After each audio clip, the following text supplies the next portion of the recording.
मैं बात कर रहा हूँ सीआईए वालों की, चाइना वालों की, उनकी जो है वो बड़ा दिक्कत हो गई होगी। और ख़ास तौर से तब जबकि लगातार ये बात आ रही है कि भाई इंडिया ने अपनी जो आईसीबीएम है 10,000 किलोमीटर प्लस वो बना ली है, मर्व केपेबल है और कभी भी लॉन्च हो सकती है। Every day there is speculation की लॉन्च होने वाली है। तो भाई सीआईए ने खास तौर से हमको इनसर्कल करके और बड़ी कोशिश की कि किसी भी तरह से रोका जाए, लेकिन मुझे लग रहा है कि हो नहीं पा रहा है। काफी सारी चीजें हैं सर इसके अंदर। तो पहले तो ये जो लॉन्च टेस्टिंग हुए हैं, दिस इज अ माइलस्टोन, इसके अंदर कोई डाउट नहीं है, क्योंकि एंडोस्फेरिक और एक्सोस्फेरिक का मतलब बड़ा सिंपल है।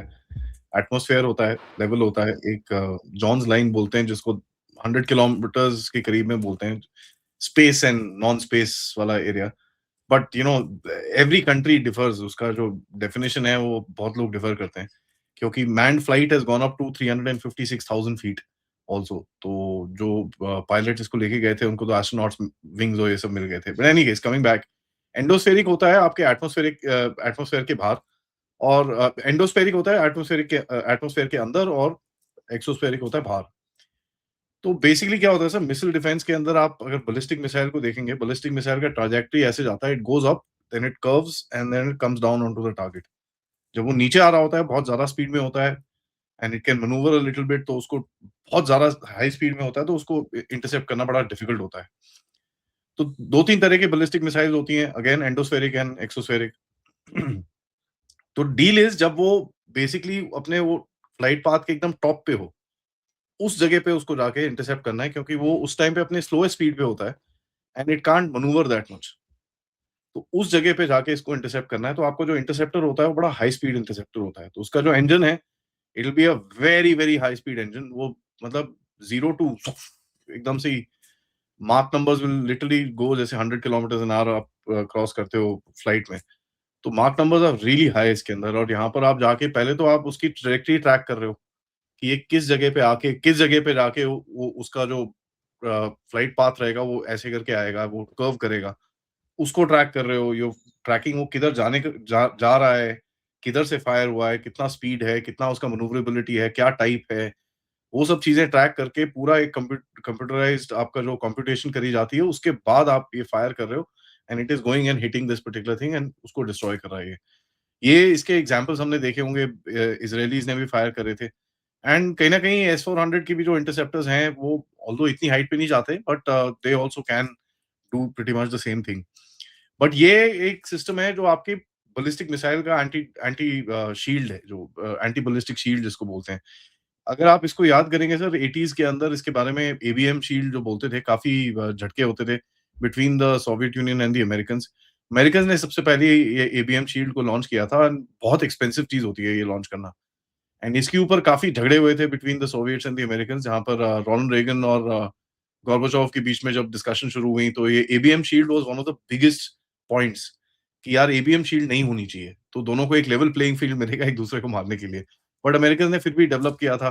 अब आप देखेंगे जैसे इनका थर्ड सिस्टम जो है, theatre high altitude air defence, ये कई कई इन सम वर्जन्स ये third also acts as a anti ballistic shield. तो ये काफ़ी एडवांस टेक्नोलॉजी है, बहुत कम देशों के पास है। I mean it's a matter of pride sir, आप इतना हाई स्पीड पे उसको आप इंटरसेप्ट कर पा रहे हो। This is the phase 2। तो पहला फेज़ होता है जहाँ पर आपके normal not really very heavy ballistic missiles को आप इंटरसेप्ट कर रहे हो। फेज़ 2 के अंदर आप आईसीबीएम्स को इंटरसेप्ट कर रहे हो। तो ये आईसीबीएम वाला स्टेज है, जहाँ पर आप चाइना से फायर हुआ या पाकिस्तान से फायर हुआ है, उस तरह का जो आईसीबीएम रेंज का मिसाइल है, उसको आप इंटरसेप्ट करोगे।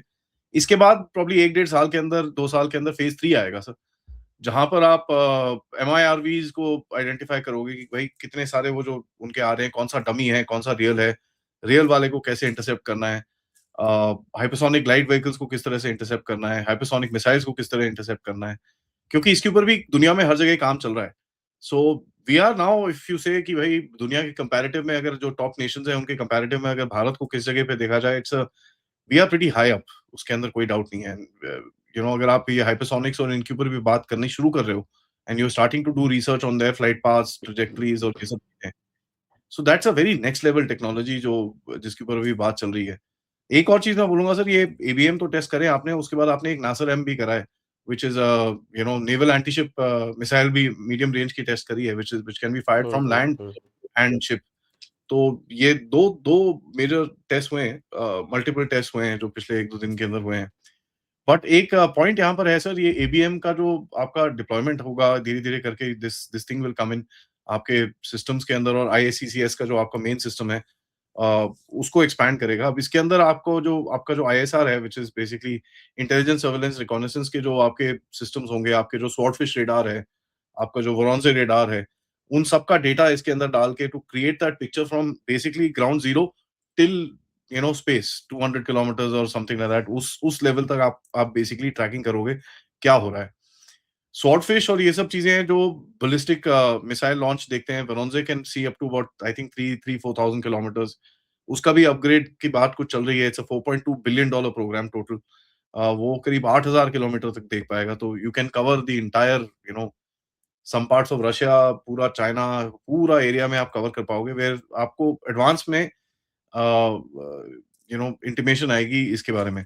एक कुछ हिडन डिस्कशंस थी, सीक्रेट टाइप डिस्कशंस थी रशिया के साथ, कि जो उनका ग्लोबल सिस्टम है, वेयर रशिया कैन ट्रैक दुनिया में कहीं पे भी वो लॉन्च हुआ है, उसके अंदर इंडिया कैसे हुक ऑन कर सके अपने आप को, सो दैट अगर अमेरिका की तरफ से या उस तरफ से कुछ आता है आपके ऊपर, तो you should be able to track that also.